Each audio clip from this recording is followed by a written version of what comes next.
94.3 my FM जियो दिल से लेके आ रहे हैं एक बार फिर से कहानी जज्बे की सीजन 2 मेरे साथ यानी कि शैलेश लोढ़ा के साथ। पहले सीजन में हम ऐसे लोगों से मिले जिनकी कहानियां कमाल की थी और दूसरे सीजन में हम और कमाल के लोगों से मिलने जा रहे हैं जिनकी कहानियां इतनी कमाल की है कि आप उनसे प्रभावित होंगे, आप उनसे प्रेरित होंगे और कहेंगे ये कहानियां सुन के हम में भी जज्बा जाग गया है। देखिए कहानी जज्बे की season 2 powered by zepers.com, fastemi.com।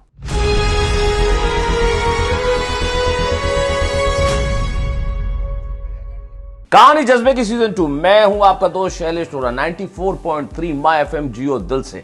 Season 1 में हमने बहुत सारे ऐसे लोगों से बातचीत की जिनकी बातचीत सुन के बहुत सारे लोगों ने जीवन में सोचा कि बहुत कुछ किया जा सकता है, अगर ये कर सकते तो हम भी कर सकते हैं। और सीजन 2 में हम ऐसी कुछ कहानियां लेके आए हैं, प्रतिभाओं की कुछ ऐसी कहानियां, प्रतिभाशाली लोगों की कुछ ऐसी कहानियां जो न केवल आपको प्रभावित करेंगी बल्कि आप सोचेंगे कि जिंदगी में परिश्रम का फल हमेशा सफलता होता है। परिश्रम का फल थोड़ा देरी से मिल सकता है, थोड़ा दूर मिल सकता है, लेकिन जब मिलता है तो भरपूर मिलता है। ऐसे ही एक साहब हमारे साथ हैं, शिराज खान साहब जिनका नाम है। और शिराज खान साहब एक बहुत ही सामान्य परिवार से आते हैं। उनके पिता एक इंजीनियर थे और एक छोटी नौकरी किया करते थे। और शिराज खान साहब ने भी अपनी पढ़ाई की, वो एक सामान्य स्टूडेंट थे। MBA करने के बाद अपना बिजनेस करना चाहते थे, लेकिन बिजनेस के लिए पूंजी चाहिए होती है और पूंजी यूं तो मिलती नहीं है। तो उन्होंने छोटी मोटी नौकरियां की, मेडिकल रिप्रेजेंटेटिव बने, कहीं कुछ बेचा सेल्स की नौकरी की, लेकिन अंततः अपने दोस्त के साथ जो उनका सपना था उसे पूरा करने के लिए कुछ तो करना चाहिए, कुछ पैसों का इंतजाम किया। और बिस्सा गांव में 21 साल पहले, राजस्थान में जयपुर के पास बिस्सी गांव में 21 साल पहले उन्होंने एक कंप्यूटर ट्रेनिंग सेंटर की स्थापना की जिसका नाम था टेक्नोग्लोब। 21 साल पहले किसी एक ऐसे क्षेत्र में काम करना जो तब तक विकसित न हुआ हो, अपने आप में भी एक बड़ी बात थी और उन्होंने तो रिस्क ली, खतरा उठाया। शिराज खान साहब हमारे साथ हैं, उन्हीं से बात करते हैं। हेलो सर, कैसे हैं आप? I am fine sir. बहुत खुशी हुई आपको देख के, आपसे मिलकर शिराज साहब जी। 21 साल पहले आप कंप्यूटर ट्रेनिंग के क्षेत्र में उतरेंगे, वो भी इतनी मेहनत करके, एक दोस्त के साथ पूंजी जुटा के। क्या आपको इतना विश्वास था कि नहीं मैं कर दिखाऊंगा? सर देखिए, विश्वास तो था, कॉन्फिडेंस था। जो चैलेंजेस आते हैं, आप कोई नया काम स्टार्ट करते हैं तो वो चैलेंजेस सारे फेस करें, बट ये कॉन्फिडेंस था कि धीरे धीरे इसको हम सक्सेसफुल कर देंगे। और वही हुआ। बहुत छोटी पूंजी से हमने स्टार्ट करा। और इतने छोटे गांव में शुरू किया आपने? सर एक्चुअल में क्या था, जब हमने ये काम स्टार्ट करा तो IT ट्रेनिंग जो थी वो कंप्यूटर्स का उस टाइम पे नया दौर था, तो कंप्यूटर्स का क्रेज था स्टूडेंट को सीखने के अंदर। हर जगह बोर्ड होते थे कंप्यूटर कोर्स। एग्जैक्टली कंप्यूटर में क्या है, ये कुछ कौन सा कोर्स है ये नहीं पता था, बट कुछ नई चीज है, लैंग्वेज सिखानी है, जावा या C++, एग्जैक्टली कंप्यूटर कोर्स। तो हमने काफी टाइम ये सोचा कि किस चीज का काम किया जाए, तो फिर हमें ये लगा कि this is the right work to do. तो पहले चूंकि जैसा भी आपने बताया कि पूंजी नहीं थी, तो पहले के कुछ साल तो स्टार्टिंग के अंदर जो है वो जॉब किया। तो उसका पर्पस यही था कि आप मेडिकल रिप्रेजेंटेटिव? पहले मेडिकल रिप्रेजेंटेटिव। कितने साल रहे आप? 2 साल सर मैंने मेडिकल रिप्रेजेंटेटिव का काम कंपनी में काम किया? केयरविन फार्मास्यूटिकल करके एक छोटी कंपनी थी गुजरात की जी। तो उसमें सर बहुत बड़ी टेरिटरी हमें दी गई काम करने के लिए। मतलब इतनी बड़ी टेरिटरी थी कि जयपुर भी, टोंक, कोटा, उसके भी आगे। तो आप तो 25 दिन टूर पे रहे? एग्जैक्टली सर, एग्जैक्टली 25 दिन टूर था। और उसमें क्या था कि उस टेरिटरी को पे, इतने बड़ी टेरिटरी पे काम करने को कोई तैयार नहीं था, बट जो एक पैशन था हमारे अंदर के, एक फंड इकट्ठा करना है, बिजनेस चालू करना है। सुबह जाते होंगे, राइट, एग्जैक्टली। और डॉक्टर से मिलना है, बैग उठा कई बार सर बसों की छतों पे भी बैठ करके जाना पड़ता है। जी। और फिर डॉक्टर टाइम न दे मैक्सिमम टाइम यही होता था कि डॉक्टर ने टाइम नहीं दिया, बट काम तो है ना सर। तो फिर नेक्स्ट डे वापस से उसी, फिर मेडिकल शॉप से मिलना, मेडिकल शॉप से मिलना है, एग्जैक्टली, सेल निकलवानी है, बट तमाम सारी चीजें। सेल का काम था तो इसलिए थोड़ा सा उसमें इंसेंटिव्स और टूरिंग में जो पैसा बच जाता है, एग्जैक्टली, पर किलोमीटर पैसा मिलता है। बस में 80 रुपए लगे, you can save good amount out of that. तो वो पैशन था कि कैसे भी करके एक फंड इकट्ठा हो जिससे कि कुछ काम स्टार्ट किया जा सके। तो फर्स्ट 2 इयर्स तो सर हमने मेडिकल रिप्रेजेंटेटिव के तौर पे नौकरी से आपने बचाया, काफी कुछ बचाया। फिर वो इतना बढ़ गया काम 2 साल के अंदर, बिल्कुल बहुत ज़्यादा टूरिंग और ये। तो फिर I was in search of another job कि कुछ ऐसा हो जिसमें कम टूरिंग के अंदर पैसा। तो उस टाइम पे क्या है कि सर प्राइवेट बैंक्स आई थी ऑपरेशंस के अंदर। तो जयपुर में एक अच्छी प्राइवेट बैंक के साथ में फिर लकीली मुझे एक काम मिल गया। हालांकि वो भी सेल्स का था, but it was a good job, local Jaipur का ही था। तो नेक्स्ट 2 इयर्स मैंने प्राइवेट बैंक के साथ में काम करा और वहाँ पर again I have earned a good amount. Sales से सीधा बैंकिंग? सर बैंकिंग में भी सेल्स ही था। सेल्स था सेल्स। सर सेल्स इसलिए रख रहा था ना क्योंकि पैसा तो सेल्स में ही है ना सर। बेचना था अकाउंट पे? क्या सर अकाउंट बेचने थे, current account, saving account, FDs, ये वो। But objective was to save some amount. पहले दवाई बेच रहे थे, अब कमाई। राइट। तो दोनों का ऑब्जेक्टिव यही था कि कुछ पैसा बचाया जा सके। तो नेक्स्ट 2 इयर्स फिर बैंक के अंदर काम करा। तो जो 4 इयर्स का सेविंग थी वो ये प्लान के साथ में की गई थी कि इससे अब कोई बिजनेस स्टार्ट करना है, क्योंकि बाय द स्टार्ट सपना यही था, काम करना है, अपना काम करना है। नौकरी आप सिर्फ इसलिए कर रहे थे कि पूंजी इकट्ठी हो। एग्जैक्टली। तो from the starting of my career it was decided कि मुझे करना तो बिजनेस ही है। बहुत क्लियर विजन था सर। काश हम लोग भी ऐसे होते। कभी क्लैरिटी आई नहीं लाइफ में, लेकिन आप इतने क्लियर थे कि आपको ये करना है। It was very clear. Very good. तो 4 इयर्स जो थे वो हमने जॉब किया, उसके बाद में कुछ अमाउंट सेव कर पाए जी। और फिर उस अमाउंट को सेव करके जब बिजनेस स्टार्ट करने की कोशिश करी तो अनफॉर्चुनेटली ये लगा कि ये अमाउंट सफिशिएंट नहीं है। अब क्योंकि अगर आप शेयर करना चाहें कितना अमाउंट था उस वक्त? सर उस टाइम पर मैं सेव कर पाया था अराउंड 2 लाख रुपीज। 2 लाख रुपए 2001 में? 2001 निश्चित तौर पर नहीं था। 2 लाख में तो नहीं हो सकता था जी। तो फिर कोशिश करी हमने कि किसी से कोई हेल्प मिले। Exactly I come from a middle class family. तो मैं मेरे पेरेंट्स पर भी वो बोझ नहीं डाल सकता था कि वो मुझे कुछ फंड्स अरेंज करके दें। तो वो करना तो मुझको मेरे पास से ही था।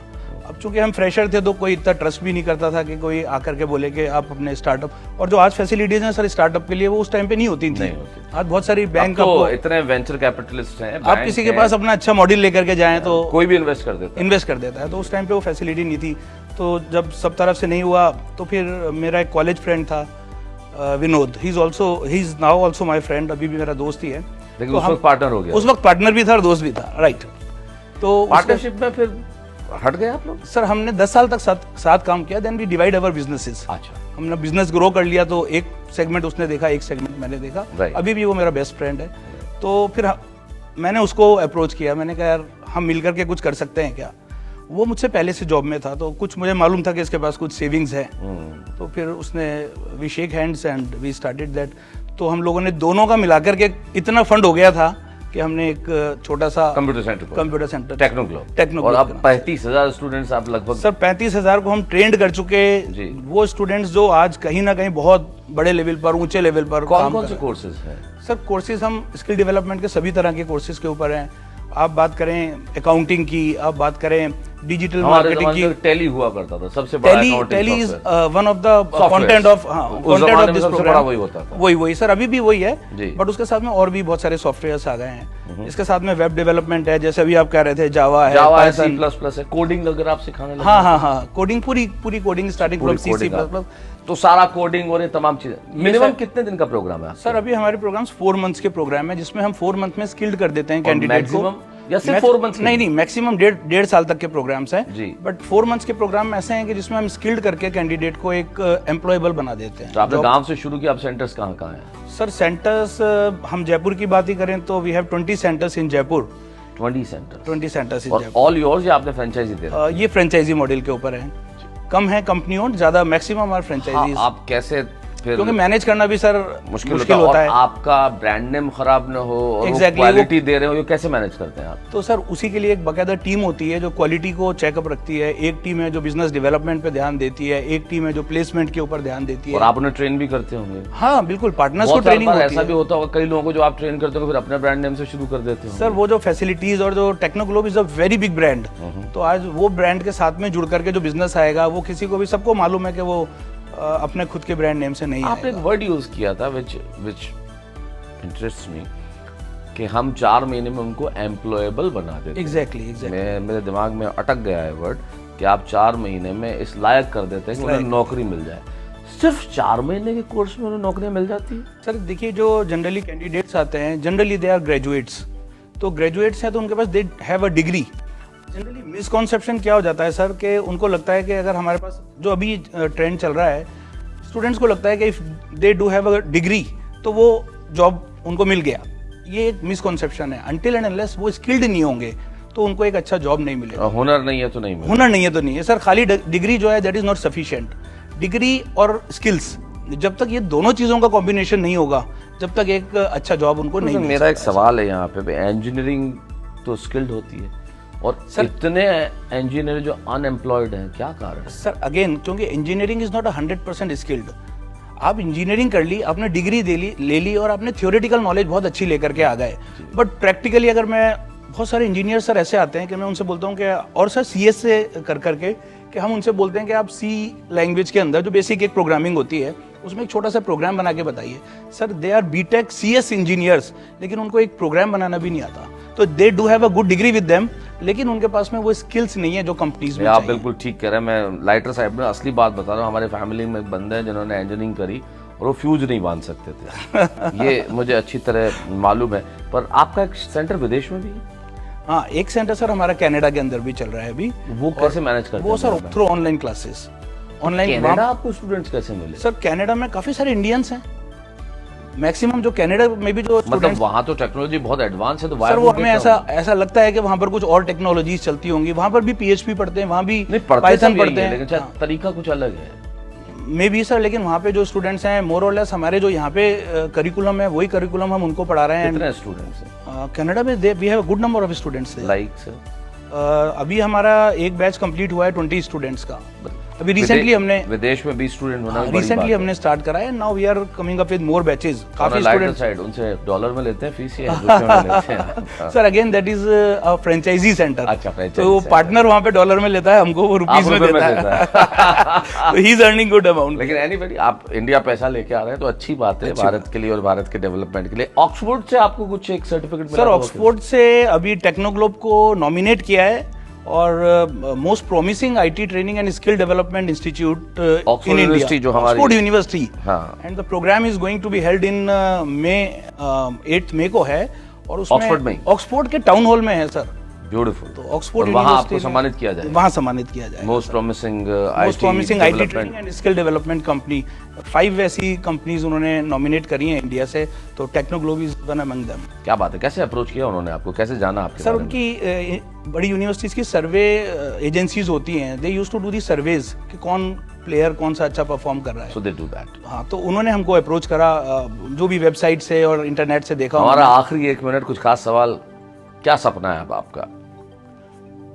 सर सपना, मैं एक शेर की लैंग्वेज में आपको, एक शायरी की लैंग्वेज में। अरे हाँ, मुझे पता चला आप तो शायर भी हैं और आपका एक जो है आपका कि आपकी किताब आ चुकी है। हाँ सर, एक किताब मैंने नक्श नाम से, नक्श नाम की किताब है सर। जी, और नक्श। ये एक पोइट्रीज का वो है, सिंपल पोइट्री, जो सिंपल लैंग्वेज में हम बात करते तो हैं। आपका सपना बताएं आप शेर में इरशाद। सर सपना मेरा शेर में है कि यही जुनून यही इरादा मेरा है, यही जुनून यही इरादा मेरा है, वहाँ चिराग जला दूं जहाँ अंधेरा है।